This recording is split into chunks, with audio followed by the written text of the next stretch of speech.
I'm one of the co-founders and the CEO at Houseware.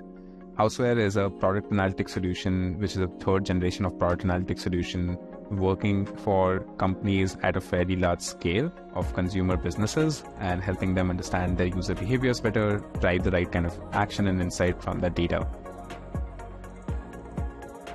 For us at Houseware, LinkedIn has been a primary channel for reaching out to where our customers are because they're hanging out on LinkedIn. That's the place where they're consuming a lot of insights from their networks on. So right from the very beginning of Houseware, we had been reaching out to potential design partners, people who can advise us on how to build the product in the right way, solving the right problem on LinkedIn manually. This was even back then when I was just like a single person in the company. I would manually reach out to people, add like a connection note to them after figuring out like the right set of people that I want to be reaching out to. Obviously, as the company grew, I realized that that process was not going to scale very well because we wanted to be reaching out to a lot more people. There were a lot more people also in our company now, and also we wanted to get some insights into who are the people who are really responding to us. So that's where I think we stumbled across WeConnect. I had used similar tools in the past and some of them were extremely clunky.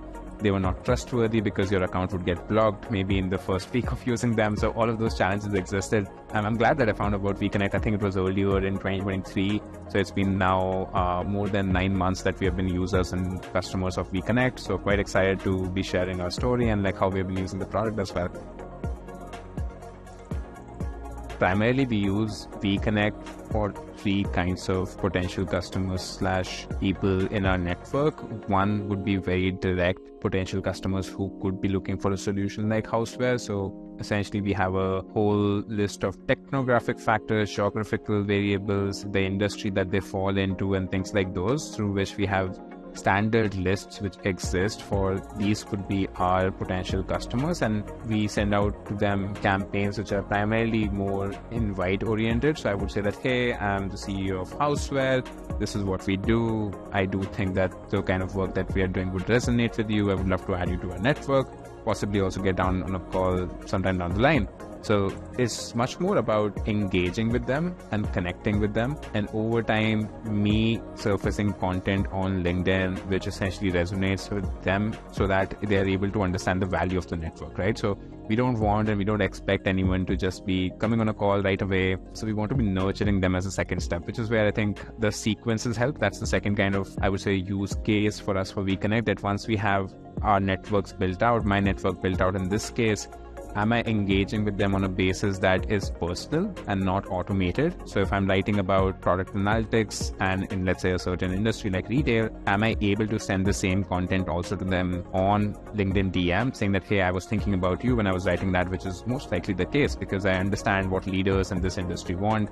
And I also want to be reaching to them directly in their inboxes, which is where they can have the most attention out of it. So that's the second one, that can I nurture these people in my network to essentially add them to our pipeline down the line, because no one is really out there when you're doing outbound. No one is really out there buying software. It's a very thin percentage of people who are out there buying software. So can we rotate them on a 12-month cycle that every month at least we have like some sort of a touch base, and LinkedIn plays an important part there. WeConnect plays an important part there. So that's the second use case of nurture. First is like pure play, growing the network. Second is nurture.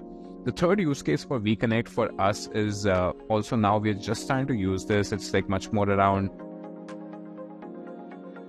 the ease of setting up a campaign is what I find the most snazzy part of using WeConnect. Done a bunch of in-person events at conferences. So sometimes you would collect people's LinkedIns from there, and I want to be engaging with them personally. So I can just upload that CSV file that we get from that event conference and reach out to those people, engaging them after an in-person event. Sometimes we onboard enterprise customers where there are hundreds of users of that company joining and using Houseware. So on day one, people love it if they hear from me personally on WeConnect saying that, hey, I'm excited to onboard you onto Houseware. I'm one of the founders. Reach out to me if you have any direct feedback for us. So I sometimes use it for more customer success as well, where I would take a list of all the users who are getting added on Houseware. Let's say a very large enterprise organization, hundreds of users. They all receive a personal message from me. I have fairly high engagement on that one because people really feel valued that, hey, like the founder of the company, the tool that we just bought, they're reaching out and they want to be talking to you, giving you direct feedback, and sometimes also sharing like good praise about like the work that we have been doing and our customer success team has been doing. So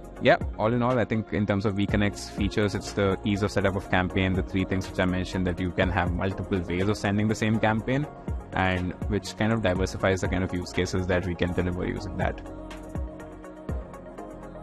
We would have at least done 10x on the number of outbound calls that we have set up after starting to use WeConnect. I would say the ease of setup of sequences have led us to a place where the nurture campaign is a lot more stronger.